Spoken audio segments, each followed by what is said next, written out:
to talk, think Africa. But in the 1950s, a nascent nationalist movement across the continent, profiting from the effects of World War II, was pushing for a new world order.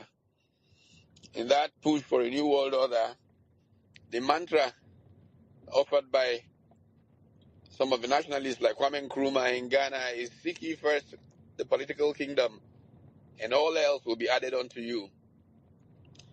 And so the first generation of African leaders did focus on the political kingdom.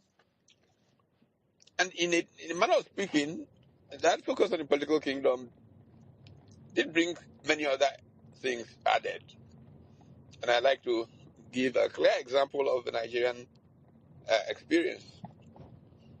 Even though the main reason for the intervention of the colonialists on our continent, because there had been a long relationship between Africa and Europe before colonialism, the major reason for colonial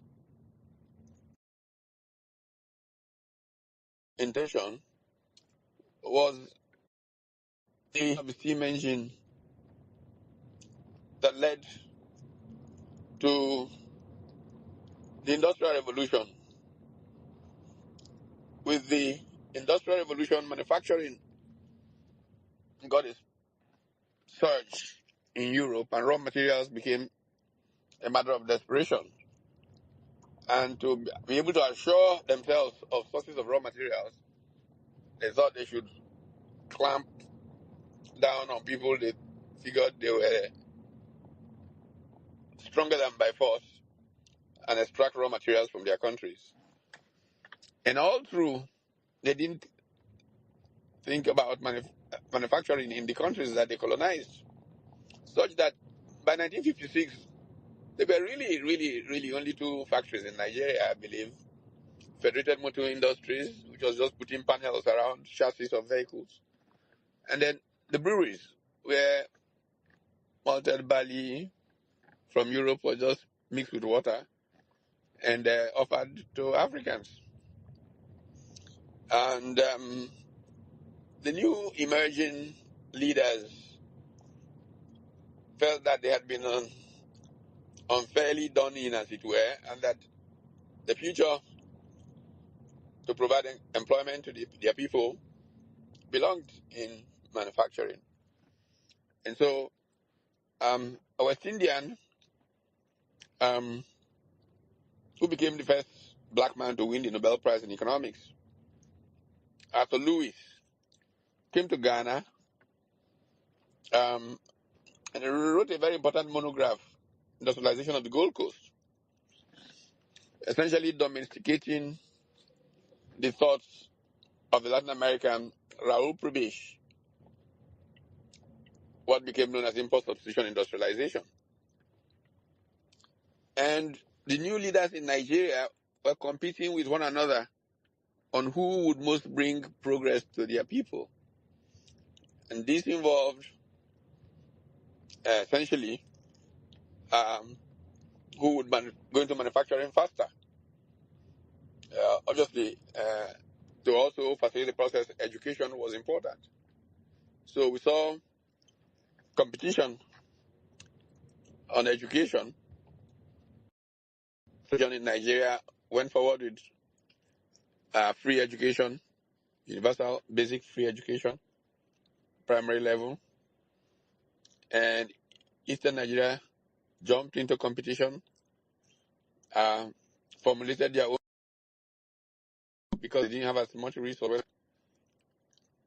and a formula that brought the missionaries, the communities under the aegis of the Igbo State Union together with government provided a remarkable leapfrog in education. As manufacturing went the same way, first industrial estate starting in Ikeja what we now the Oba Akran area. The east responded with Aba and Port Harcourt, Transamadi, and the north responded with Kakuri in Kaduna, and Nigeria jumped into a remarkable start in manufacturing. By 1960, at independence, manufacturing was already at 20% of GDP. Now, this spate of successes went for but a short period of time, and then things began to change. They began to change because seeking first the political kingdom meant that everything was all politics. All politics was about discontent. Discontent brought military coups, and military coups brought new kinds of leaders. In Nigeria, the dangerous alchemy, as I like to call it, of soldiers and oil meant a real end to federalism as we know it. Because what led to that growth spurt was competition between the regions about who would most bring progress to their region. That phenomenon was described by the American political scientists Robert Melton and Howard Wolpe as competitive communalism. The spread of competitive communalism was what led to this growth spurt. With soldiers coming to power and oil becoming a factor, making it easy for the army to govern without asking for taxes or anything, a new phenomenon took over how we saw the world. The American Richard Joseph calls this phenomenon bureaucratic prebendalism. His book, Prebendal Politics in Nigeria, talks to that. We became all focused on sharing the national cake. And this focus on sharing national cake took away from... I'm going to stop somewhere in front, I'll tell you. Took away from a passionate commitment of the whole political class to trying to create a better world through manufacturing for the people. And oil providing resources led us to a new consumption fixation. And this is why I tell you, for example, this evening, an experience, right?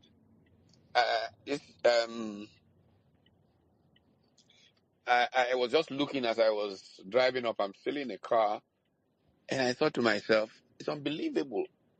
The fanciest, smartest cars in the world that you can on the streets of Lagos. For people who produce nothing, they don't produce rubber, not a bolt. Every car, I don't know whether it's everywhere, whether it's just the Koyi area, was everything around you was an extraordinary Chief Fajemiroku. And who consumes like that?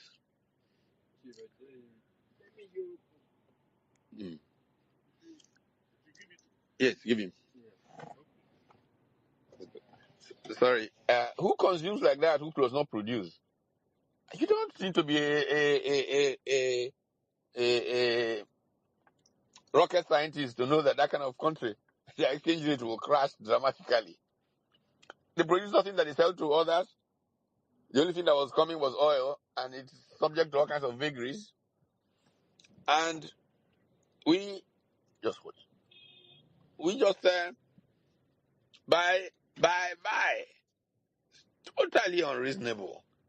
But, you're not somebody unless you buy your own Range Rover, unless you have 2 cars escorting you. And that phenomenon came to define us. And we will defend it, rationalize it in any way that we like. Whereas the truth of the matter is that unless we can begin to produce, we're in there serious trouble. Anyway, this evolving social order would then run into a season of desperation by political actors. I can tell you, many years ago, I went to give a talk at the invitation of the state government in Rivers State. They were looking at job creation. Chairman of the occasion was the late President Jerry Rawlings of Ghana. And as I got up and I was speaking, and talking about what wash, there's an economist from the University of Port Harcourt who was sitting near me, which was to speak on something. And when I came back, he said to me that I wouldn't believe what the governor was saying to somebody while I was speaking. He says, this guy speaks too much grammar. That the only economy in Nigeria is politics. What am I talking about? That people just enter politics and make money. Whether he meant it to be a joke but this economy was so disrupted that the governor was busy while I was talking about how jobs can be created, saying that, look, the biggest economic engine in the country was politics. But the reality is that this is what has happened to Nigeria.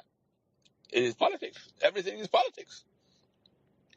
And so when we see politics creating a desperation for power, this desperation for power then triggers the easiest path, which is the weaponization of identity.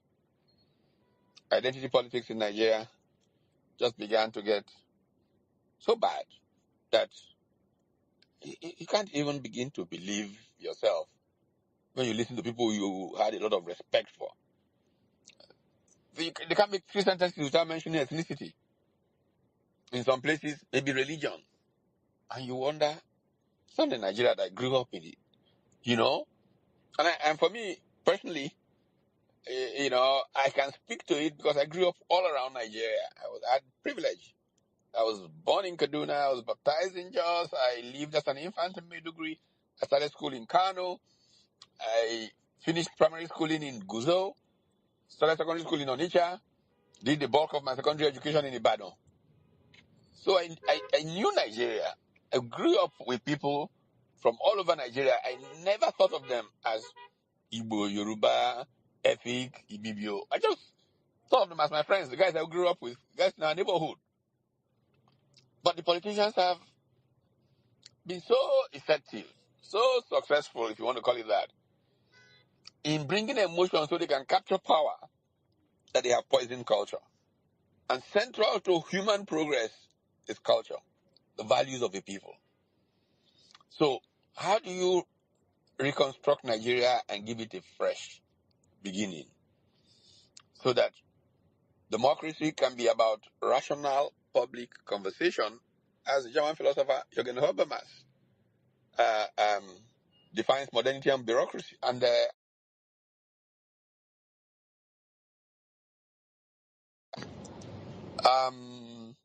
how do you ensure that out of rational public conversation, we can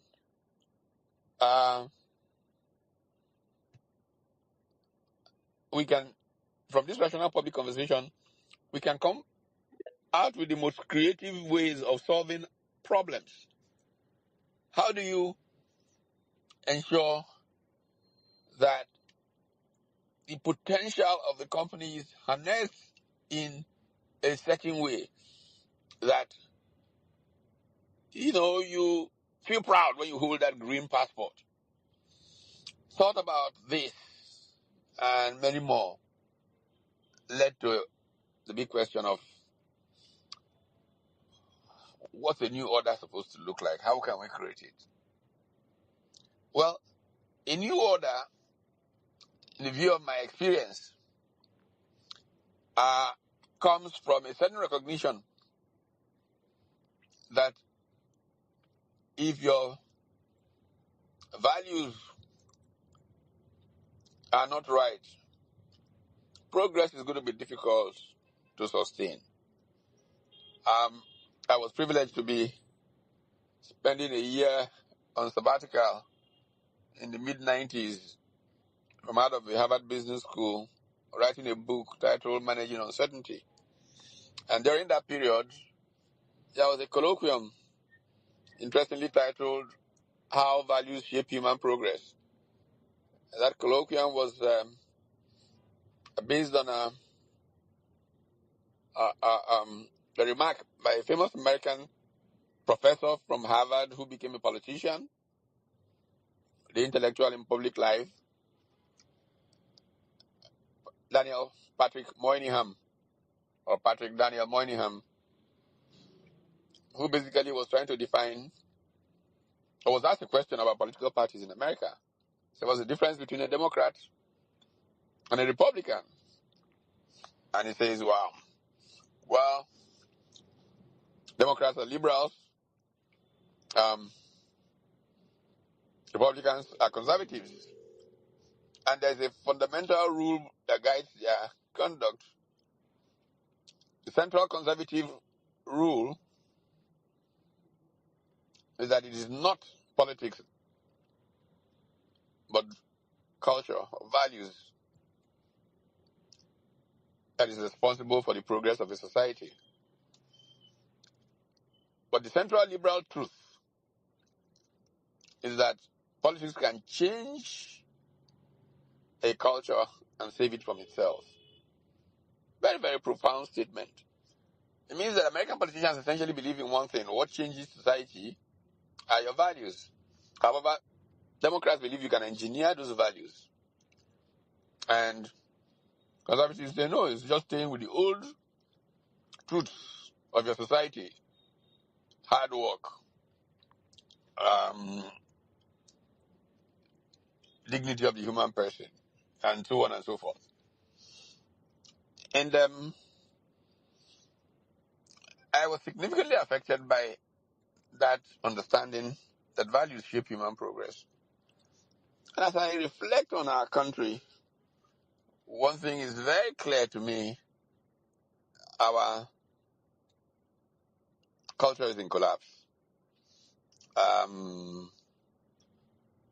It's actually embarrassing in today's Nigeria um, to think personal integrity, because you look at you around you, most of the people who have quote unquote done well are people whose values you will not touch.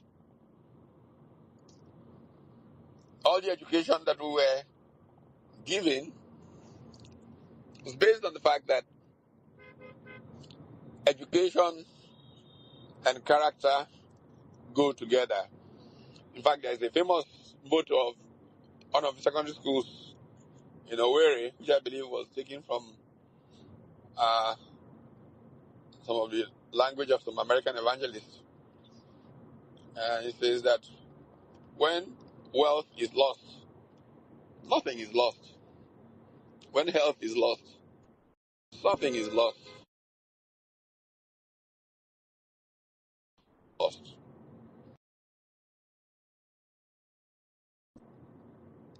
Found such a remarkable motto. Many years ago in my teaching, I used to illustrate in class by pointing to many rich people I knew who lost their money and made it back. In fact, Donald Trump, who is now president of the United States, is well known for going bankrupt and coming back from bankruptcy. In fact, several times it was said that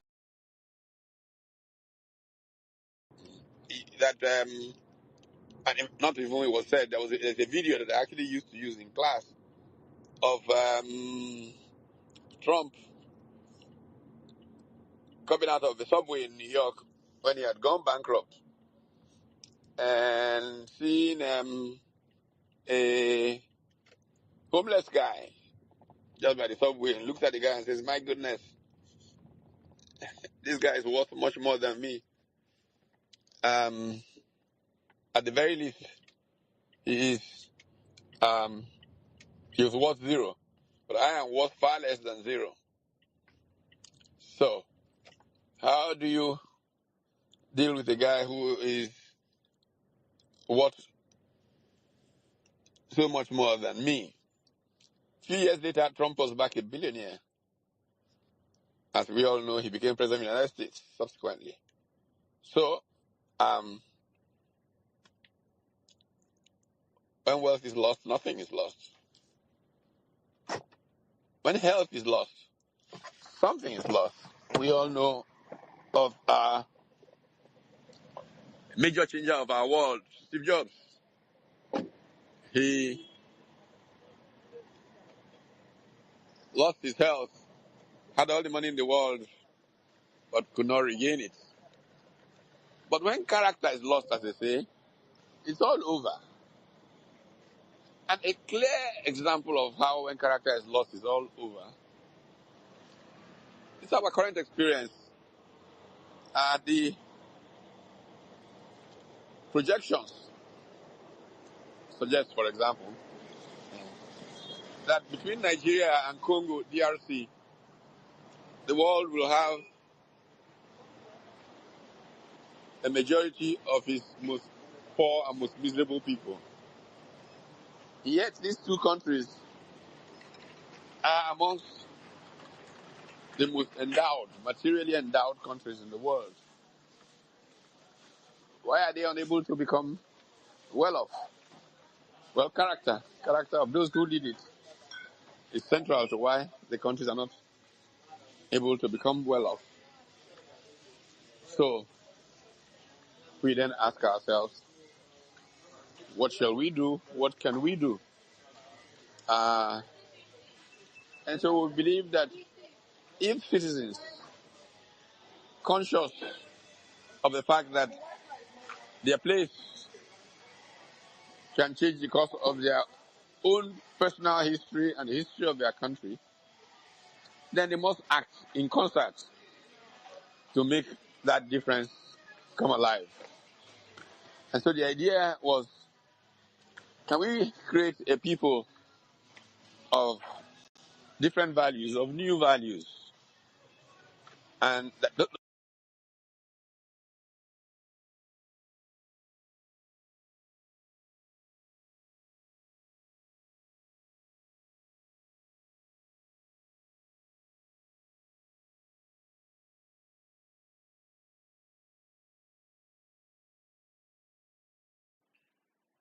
I think we lost him as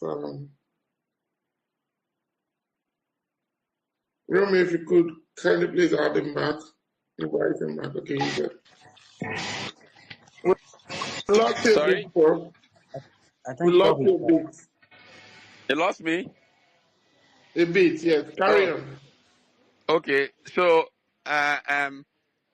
we began to look at possibilities of creating this new tribe, and we thought that if we created specific cohorts as clusters of citizen interaction with specific ideas for problem solving with or without the state, that they can change their world enough to make their new ideas become the dominant ideas in society and lead to social change.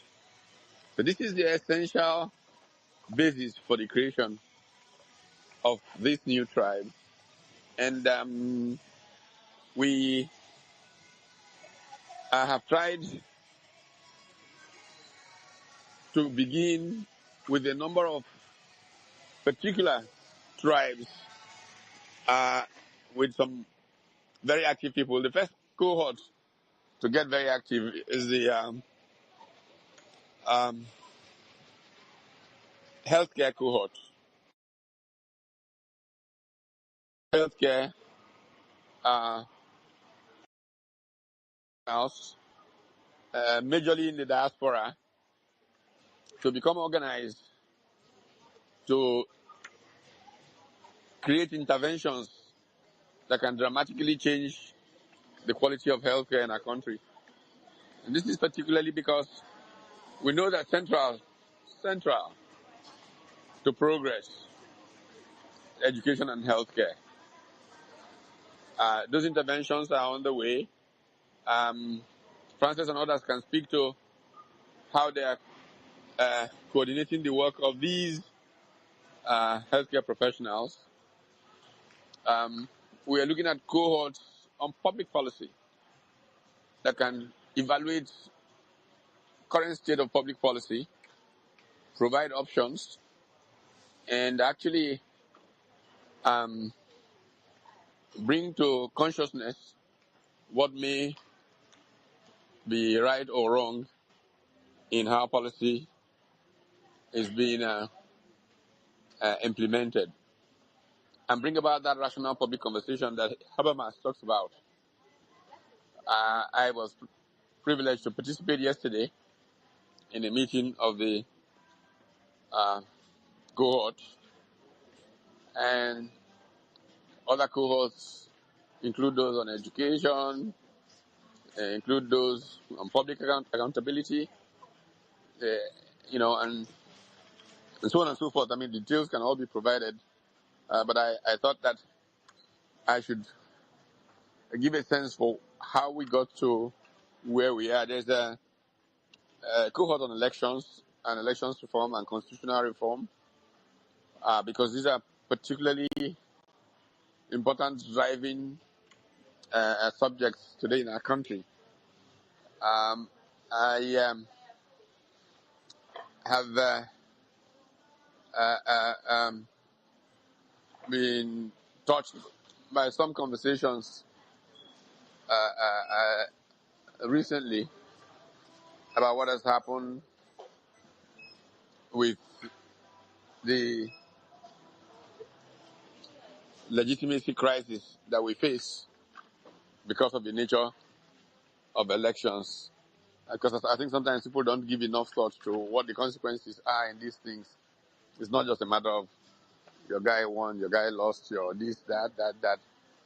No, performance is significantly affected by issues of legitimacy, significantly affected by how we connect to the people.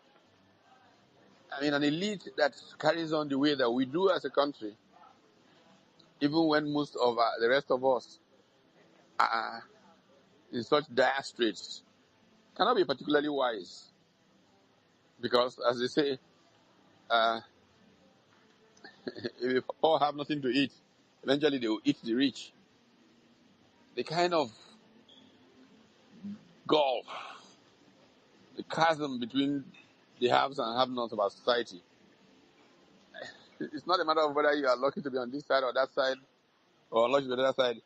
It's that it is a haunting problem. It will haunt all of us eventually. So it's a matter of enlightened self-interest, not whether or not you are a nice guy or a bad guy.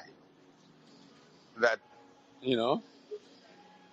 So anyhow, I think that is probably best for me to just basically say that, our future is in our hands. And if we shed the toga of assuming advantage from a particular order, a particular moment, we will find ultimately that what happened to the other guy yesterday can happen to me tomorrow, even if it seems like I have an advantage today. So isn't it wisdom to seek principles that ensure equity and justice to all men at all times, so that we can make progress uh, uh, based on a world that is just to all, provide equal opportunity. I mean, it doesn't have to be a socialist kind of world in which everybody gets equal, because it never really happens. But if equal opportunity exists for all, we will have a society that will thrive ultimately.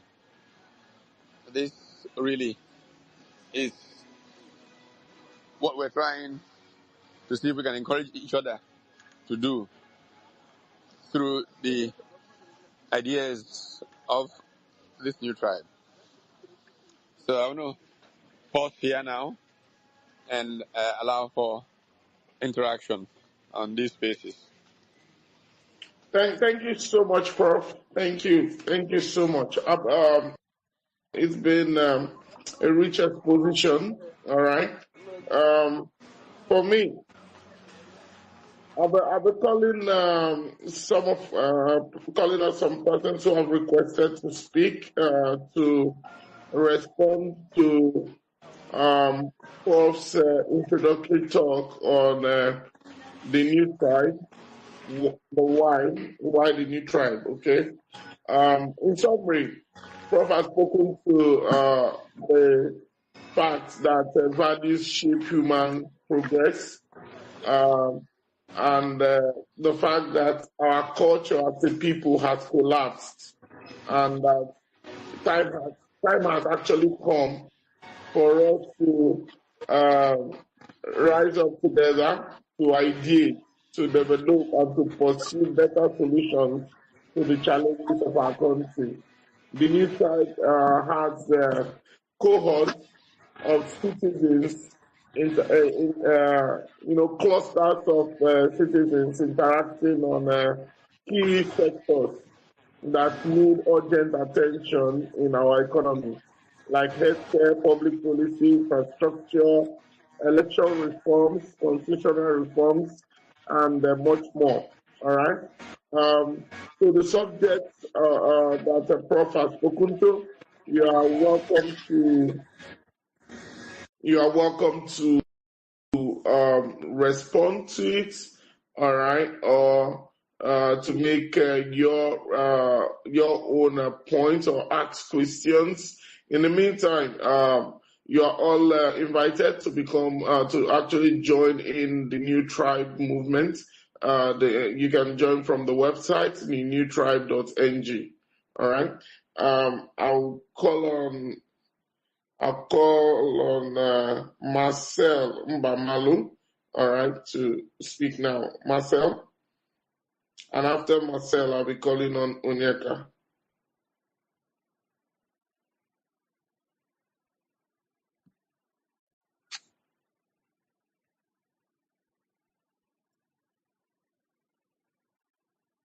Marcel, you can speak. You have the mic. Are you there? Yes, but I'm here to. Good evening. Yeah, I'm go here ahead. to. Okay, good evening.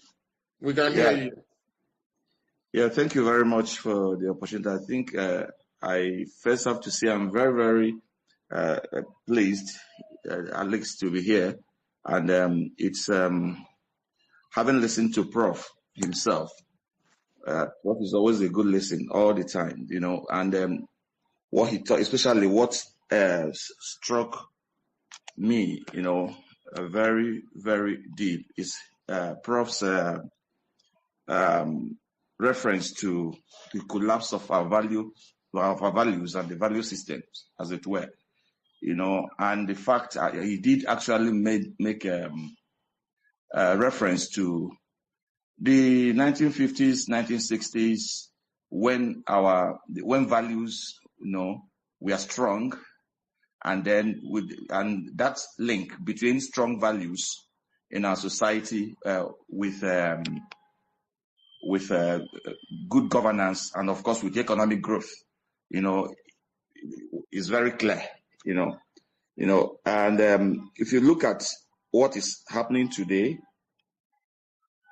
excuse me, if you look at what is happening today, one begins to ask, what are the clear reasons why our values, the values are collapsing in Nigeria. We no longer have, especially among our youths and all the rest. Of course, my thoughts here is that there are multiple causes, and I align completely with what Prof said about the fact that he made very clear reference to education, health system, and all of those as areas that need to be paid proper attention. I also believe that there are key factors that actually contribute to this collapse of our value system. Of course, they work hand in hand, just like the chicken and egg approach to this. The economic factors itself, poverty, unemployment, widespread poverty that we have seen in, of course, arising from bad governance, as Prof talked about. Of course, sometimes it leads to desperation, eroding our moral values. Corruption itself, of course, normalizes dishonesty and undermines trust in institutions that we have. Inequality itself, you see growing wealth disparities, which have created social tensions and foster a kind of resentment, and moral decay. So these are some economic factors, of course, exacerbated by bad governance. You also have, I think, social factors also that lead to this. You see a breakdown of our traditional values, of course. That you have urbanization and modernization that have led to erosion of traditional values and the cultural norms that we did have in those times that Prof referred to, 50s, 60s, and perhaps early 1970s. There's a particular key factor which I think, and that is worth mentioning here, and that is, of course, the family disintegration that we have seen becoming very rampant these days. There's our families are dysfunctional, and you see a kind of single parent households becoming very, very rampant. Master, you kindly be wrapping up. We're just having like short time correspondence. Yeah, I think I will stop here. Maybe if I have another opportunity, I'll talk. But basically, I think the new tribe is something that all of us, both in the media, in every sector, should embrace. The idea itself is fantastic, and it's something that if we all buy in and push it, it will engender the kind of change that we are looking for. Thank you very much. Definitely. Thank you so much. Thank you so much. Yeah, Master was speaking to all diverse causal effects, of the collapse of culture in Nigeria. He raised the different causes to that, and highlighted the need for us to actually put our hands on the desk, or put our hands on deck through the new tribe in building a new Nigeria. I'll be taking Onyeka right now. Onyeka, if you're there. Yeah, thank you. Right. Yeah, thank you so much, everybody. Thank you, Prof. Thank you. Now, many will argue that a lot of Nigerians now understand or are now willing to listen to the kinds of things Prof has been saying consistently for over 30 years, at least for some of us that have been listening to him for a while now. Okay. Now, Prof, the time is right. Yes. Hello? I am actually speaking. Hello? Hello, Onyeka. Hello, can you hear me? Continue. Go ahead, please. We can hear you. We can hear you.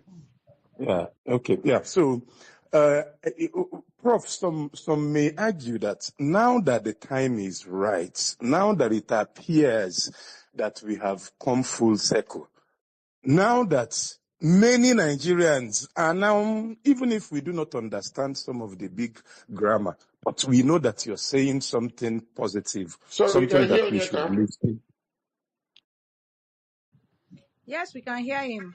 Well, I'm hearing him clearly. I can't hear him from my side. Okay. All right, continue. Okay. So, now that we have gotten to the point where we have to do something, it is now clear to all. Okay. Daniel Patrick Moina that you referenced was a politician. In fact, he was the senator representing New York it was his seat that Hillary Clinton Hillary Clinton took took, over. yes. Exactly. So he was an active politician. He was in the game. He wasn't an observer from a distance. Okay. So, and in what he said, he kept on talking about that political leadership can change a society and the cultures of societies and whatever. So either way, no matter how we slice and dice this thing, it has to come down to our capacity to hire and fire our leaders in Nigeria. It has to come down to electoral reforms to guarantee free, fair, and transparent elections. It must come down to leadership selection, politics, political parties. How do we do primaries? Is it dollar-based primaries? Or are registered party members able to vote in the thousands to nullify the effect of dollar? Can we build a party with verifiable register so that when it comes to primaries, party members that are registered will vote, everybody one vote? What is difficult in building such a political party in Nigeria? Is it impossible for us to build a party that every primary would not end up in court or faction or this or that? So yes, I have already signed up to Big Tribe. In fact, anything Prof has been promoting, I have always signed up, and I have always tried to do my part. Okay, online and offline. In fact, I mostly operate offline. I don't actually do anything online beyond what we are doing here right now. So, Prof, can you maybe expand on what we must do politically?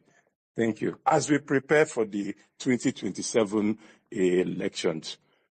Thank you.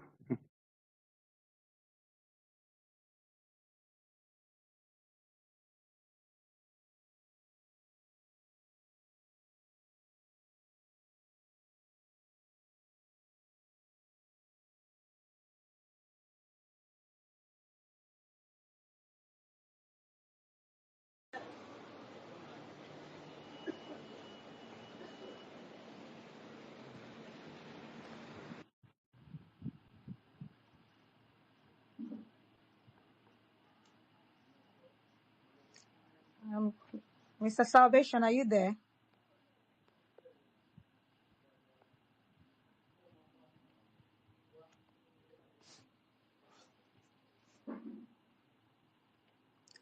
Okay, I think we've lost Mr. Salvation, but the last speaker just posed the question to Professor Utomi, asking what we must do as a people to ensure that we are able to elect and fire our leaders at will. So, Prof, the Yes, that's a question very, is to very, you. Mhm. yeah, thank you. It's a very important question. One of the cohorts on or more than one cohort, electoral reforms cohort, public accountability cohort, are focused essentially on that. Even the public policy cohort, which met yesterday, which is entrusted to publish,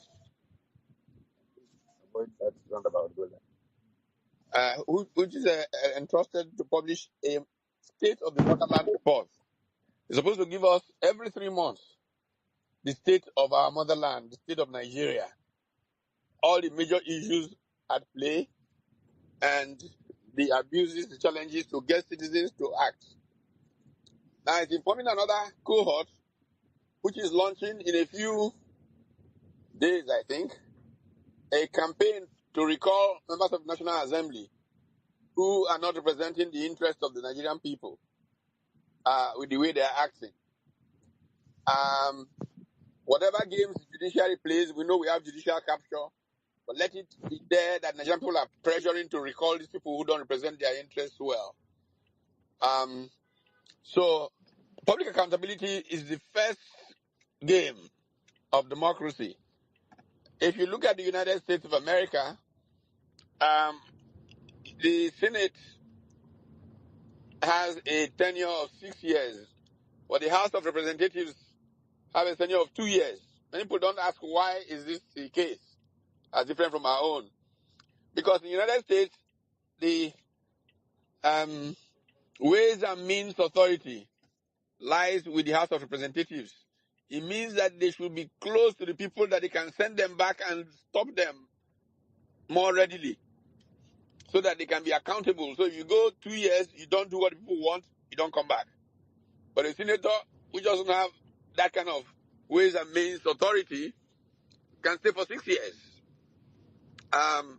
So we must do everything to make politicians know that they are accountable to us. I mean, our National Assembly, as currently structured, constituted, is a national disgrace. If you look at many issues, how much they extort from what they add to the budget process, all these monies we are borrowing, how much those guys are ripping off the people of Nigeria is a tragedy. It's a tragedy. You know, you just, to even think of it, you know, causes my blood to, you know, really steam. So we have to educate young people from get-go to recognize the importance of holding politicians accountable, of hiring and firing them. What happened in Kenya was so important for, even though I personally like Ruto and all of that, but it was very important to send a signal. The politicians can't get away with nonsense all the time. Even in our country here, there have been efforts. Times when, for example, during the so-called third-term debate, when members of the National Assembly could not go home because they were afraid that their people would stone them on account of the roles they may or may not have played with the whole third-term thing. So I think that part of what we have to do as a new tribe is organize public opinion, organize specific actions, take public officials to court. Whatever it is we need to do to mobilize accountability is probably the best thing we can do for our country. So it is absolutely correct. Public accountability matters, and we're not citizens when we don't exercise that office of citizen. And the first duty of the office of citizen is to hold public officials accountable. Thank you. I yield my space. Thank you, Prof. Thank you, Onyeka. Question.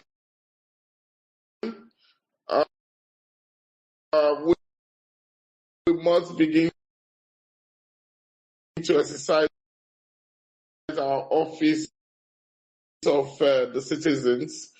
I would be yielding the mic to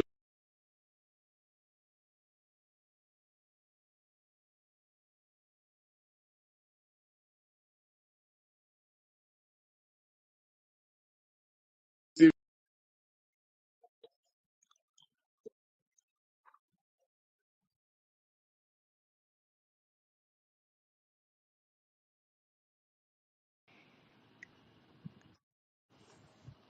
Mr. Salvation, there appears to be a problem with your mic.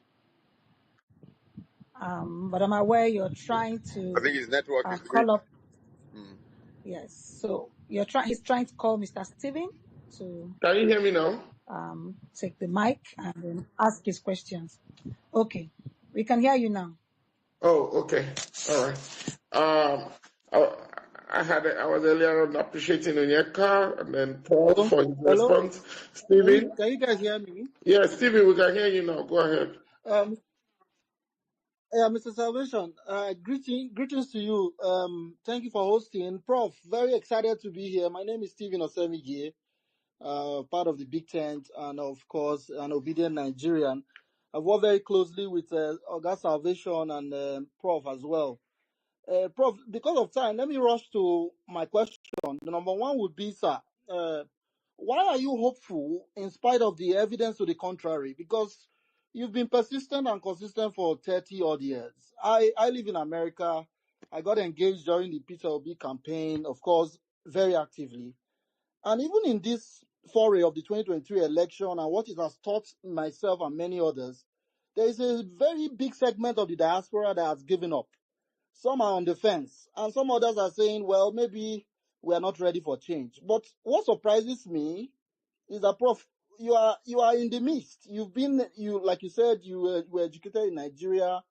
You are well traveled, well read, one of the best minds we have in the country. But there seems to be an undying belief that Nigeria can change, in spite of the evidence that we are now witnessing a National Assembly that is a rubber stamp. um, why are you hopeful? Even with all you know, I'm sure you know much more than you've even let out. How can you encourage young people like myself? I just turned 40 recently, doing my PhD here in America now, and I'm very, very kind of confused as to the reality that Nigeria can change in my lifetime. Because the overwhelming reality is that the might make right. I was involved with Olumide Akpata in Edo election, and we saw how the election went. And lastly, I will ask, do you believe that there's a free and fair 2027, sir? So I want to get these two answer from you, how you remain positively hopeful in spite of the evidence that Nigeria doesn't seem to be ready for change.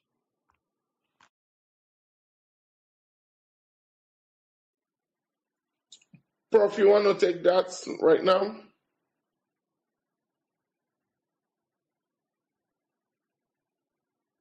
Hello, Prof. Uh, I hope you can hear me. Oh. Can you hear Yes, we me? can hear you.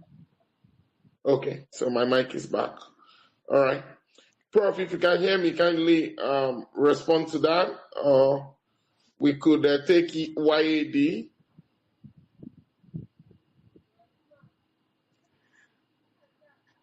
And perhaps while we wait for Prof, we can take another question. Yes. YAD.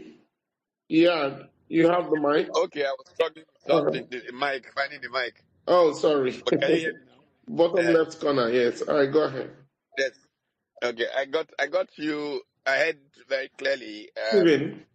I mean, the question is very important, but it has a very simple answer. I think it was a priest who was saying, why does he get on the pulpit every Sunday and preach, knowing that the behavior he sees of the people keeps looking frightening? Um, yet he does it every Sunday. Imagine that he was not doing the preaching, how it would have been. Then also imagine that preaching he's doing will influence one, two, maybe not everybody. And when the opportunity comes, that one, that two, bear in mind this powerful statement by a woman called Margaret Mead. Never underestimate what a few powerful individuals, thoughtful individuals can do to change the world. Indeed, it is the only thing that ever has. Think of it this way. A man comes preaching how people should live. They get together, they hang him on a tree called the cross, and 12 poorly prepared men, down to 11 and boosting themselves back up to 12, continue. They were killing them, they were going up and down. And then 300 years, it took a whole 300 years.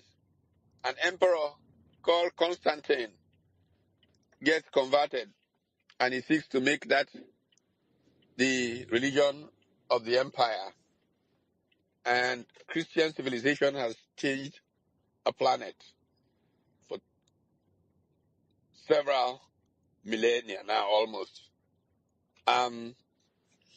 Imagine that you didn't have a few committed, thoughtful people doing what they were doing. So this is what the challenge is for us. And we believe that something will give. Look at Malaysia.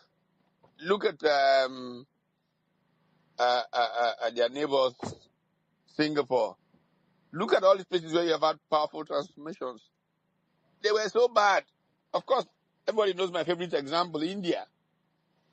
Today, India is expected in the next decade to become the second most powerful economy in the world, overtaking the United States, with China as the biggest economy in the world, the United States being a third. I was not a long time ago in my lifetime, I was physically present when India was technically bankrupt in 1991 with less than 3 weeks trading more money in its foreign reserves. The first Prime Minister of India to recognize that India desperately needed to change was Gandhi, Rajiv Gandhi. But Rajiv Gandhi really could not act strongly because to act as he should would be to repudiate the legacy of his mother and grandfather, Pandit Nehru and Indira Gandhi, who took the wrong economic turn for India. Then he was assassinated. Then they put a man who had nothing to lose as a placeholder, Natimari Rao. And Rao appointed this Sikh called Manmohan Singh as finance minister. And we watched India's foreign reserves around 1994 going up by like $1 billion a week. And I used to joke in my classes in LBS that the surge of investments in India was coming from a village in Nigeria called Nri. And people would wonder how. And I would then laugh and say, non-resident Indians. Now, India is the power force shaping the new global economy. So, if we are to give up with the potential Nigeria has because we allowed it to fall into the hands of criminals, then we are lost completely. We have a duty and obligation to do everything to turn Nigeria on the right course. And we'll all be so proud because if it happens, it will happen so fast, it will shock everybody. Thank you. I yield. Thank you, Prof. The second part of the Thank you, question Prof. was 2027 that is very close. Do you see a free and fair election in 3 years' time or 2 years' time? Yes. It will depend on what we do. It will depend on what we do. Look, we over-exaggerate what these fellows can do. Yes, they are up to all kinds. But imagine okay, let me take a Nigerian example to illustrate this. Look at Kanu. In several election cycles, Kanu had only one-term governors. They were able to stop incumbent governors because young people of Kanu committed to preventing rigging. One of the most evident was being 2007, where a teacher who was messed up by the governor, two active people today, Kwankwaso, messing up this principal called Shekarau. And people asked Shekarau to go into politics and contest against him. And Shekarau thought him care. How can ordinary teacher? Until Mahama Sule teased him and said, "Ah, Ibrahim, I hear you're a coward." And he said, sir, how? They said that you say you don't have money, you can't contest government. And so his courage came up. The youth of Kanu manned every polling booth, followed the ballot boxes from the airport to the place they kept them, to the polling stations. And this Shekarau teacher with no money beat an incumbent governor, this Kwankwaso that we're talking about today. So I think that we should be more positive and hopeful by committing ourselves. I mean, one of the things that they say happened to Labour was that it didn't have agents. So it didn't have agents. It couldn't pay enough people. Why should you pay people to be agents? For goodness sake, it's their future they're fighting for. People should be volunteering to be agents. Even asking to pay to be agents. And they say they don't pay agents. Whenever I hear those things, it just breaks my heart. Yes, if we do enough work of proselytizing and sending to people a message, this is your future at stake. Brigands have taken over your country. Enough people, good people are around to prevent elections from being rigged. I can assure you of that. Thank you so much, Prof. In Edo State, Olumide Akpata, I'm sure you followed, ran a very, what they call the people-based campaign. And on election day, people were selling their votes. So I believe that a lot of work needs to be done in the citizenry aspect, which is also in line with what you're saying about polling unit agents. Sure. Thank you. Yeah, sure. Absolutely. All right. Thank you, Stephen. Thank you for your time. Thank you for your intervention. We'll be yielding the mic to Yad now, YAD. And after him, we'll be taking Douglas. Okay? YAD. Good evening. Thank you very much for this opportunity given to me. I'm very glad to be in the midst this evening. I'm happy to be a member of the new tribe. But what I wanted to ask is a question and maybe a suggestion too. The current system in Nigeria, the way Nigeria is presently constituted, I want to just let us into it. The way Nigeria is presently constituted, the structure of Nigeria, is there any hope that we'll be able to come out of this political quagmire that we are into, in a situation where the winner takes all, where politicians now employ tribal and religious weapon on election day? And secondly, politics itself in Nigeria have been monetized so much that even when you have what it takes to lead the people, if you are not one of them, you will not be able to summon the resources required to face these same politicians that have hijacked the system. Look at it. Honorary nomination form in political parties today is so difficult for a common person, a hardworking Nigerian, let's say a civil servant that is not stealing, or a private individual that is earning his livelihood genuinely, to purchase a nomination form. I'm also a member of Labour Party. The last time, the Edo State election that Mr. Steve spoke about, the form was sold for 30 million naira.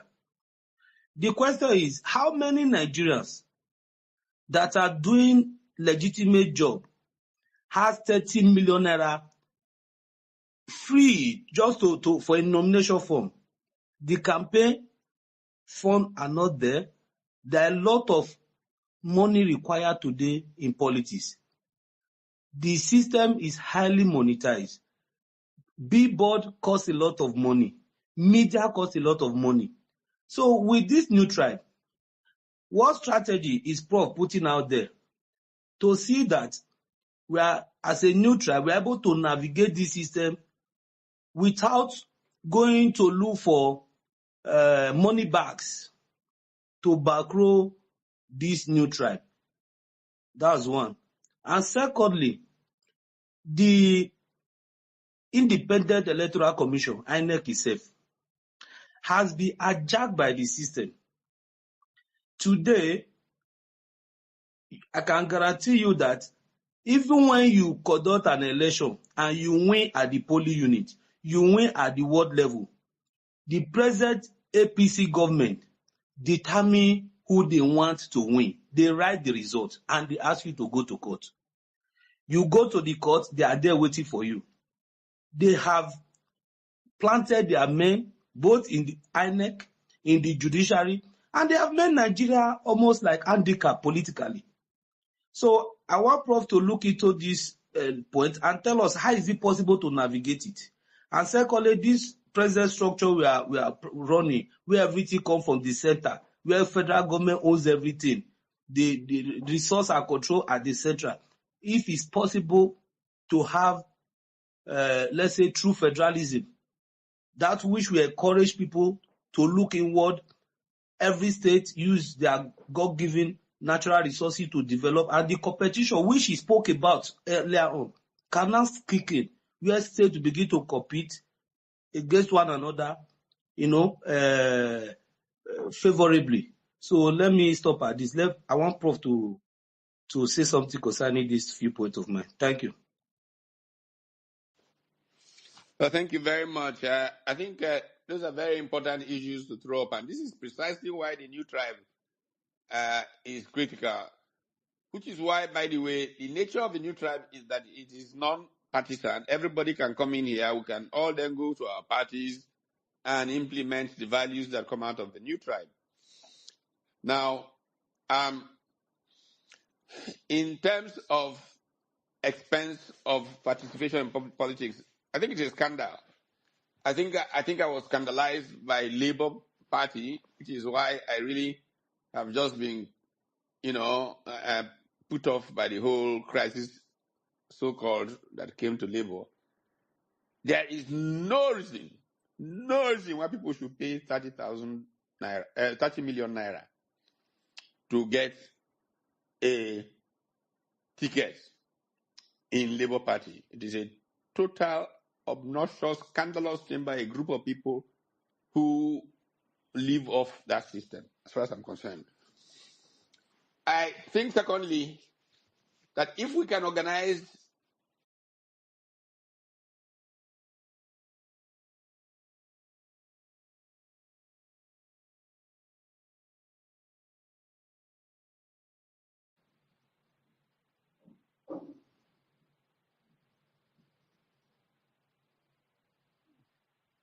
Can you guys still hear Prof? I'm not hearing me again. Okay, I think he's got network issues. magic.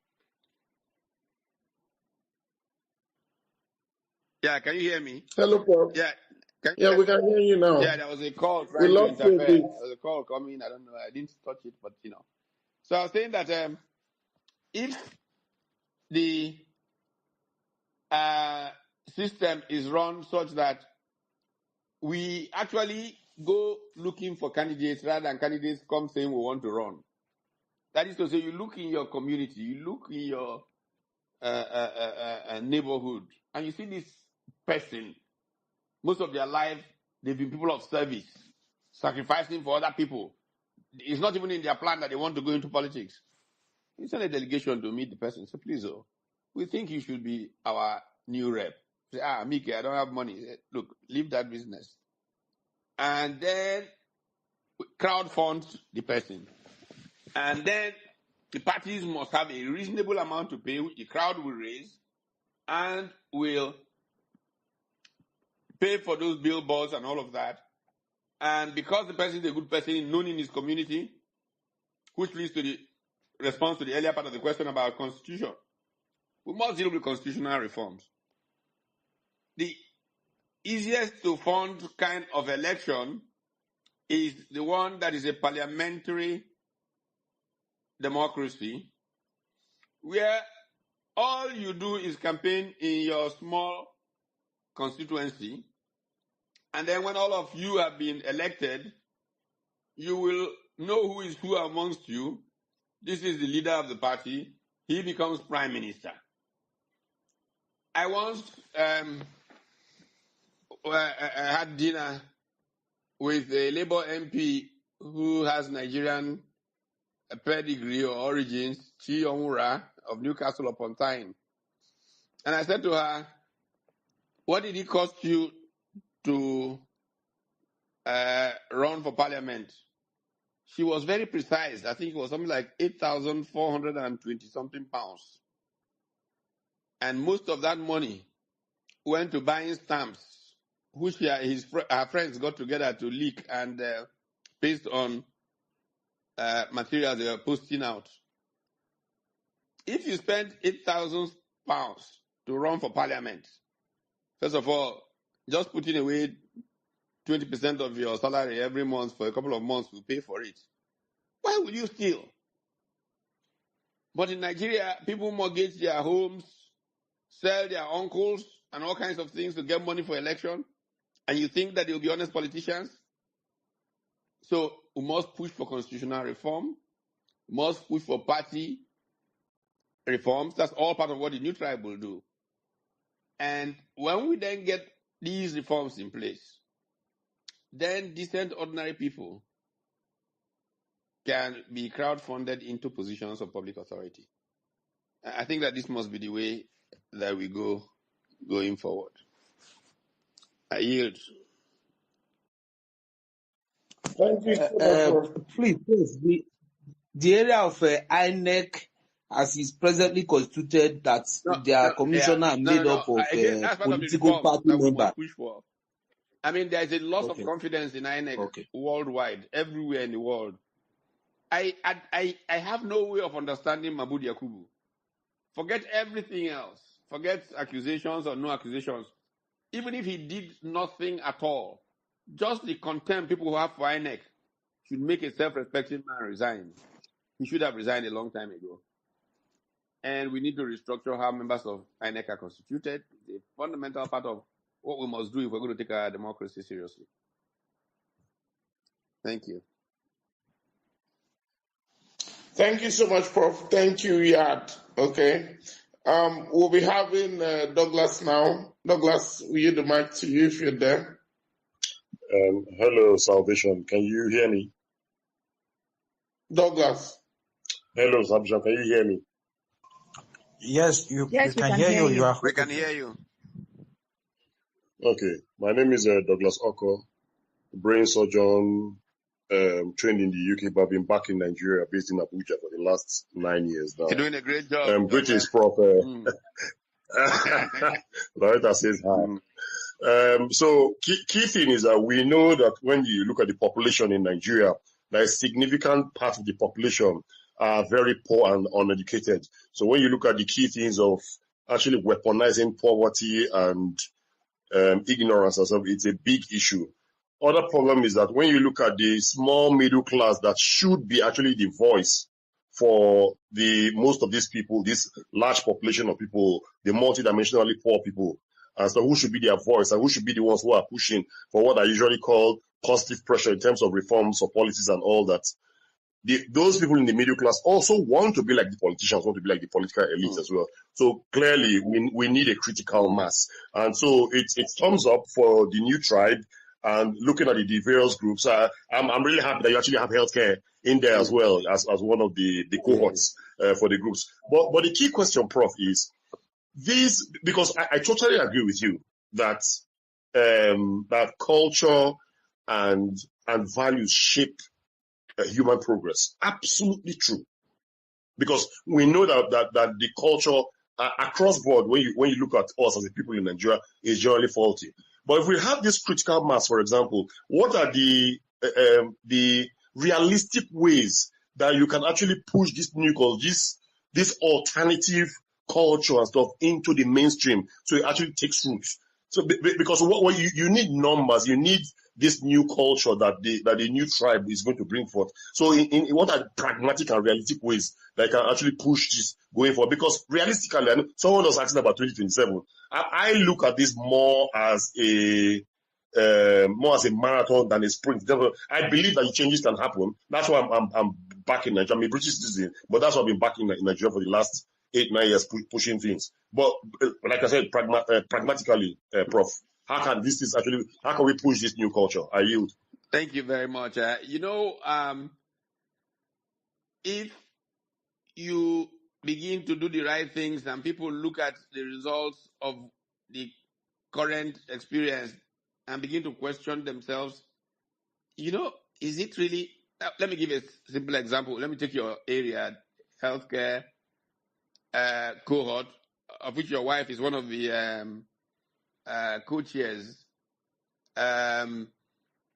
The number of initiatives that they are developing and working on include one. For example, a lot of Nigerians, I'm sure you know the statistics that 70% of all the black doctors in America are Nigerian. Yeah, you know, and this is something that, you know, as a statistic, it shocks Americans. What? 70% of the black doctors in America are Nigerian. Many of them have been trying to find ways to give back, and so they have all these medical missions. But it's not organized. You know, they just come, do good for 48 hours, 1 week in one community. This person is lucky, runs into, gets this surgery, they go. If that person has a complication next week, there's nobody around to do anything about it. So one of the first things they're trying to do is to systematize this process, to have a ground team, running team, so that you can actually have follow-ups on these initiatives and properly organize these medical missions. So that's one scheme. Second phase, have hospitals that they work with on ground here that people can always go to, using telemedicine and people physically on ground. They can actually have free, whatever you want to call it, interventions. You know, some poor person in an urban area, some rural area, and you can get an intervention, you know, physically by the team that's on ground at this time, or virtually through a telemedicine initiative that is being built up right now. Third, campaigns, because most of the problems we have in, you know, with healthcare in our country are preventable. And I see some of the work that you are doing in that area, and I'm very pleased with that. Run campaigns. Thank you, Prof. Campaigns that will help people, you know that to do this, why this will help them avoid this and that.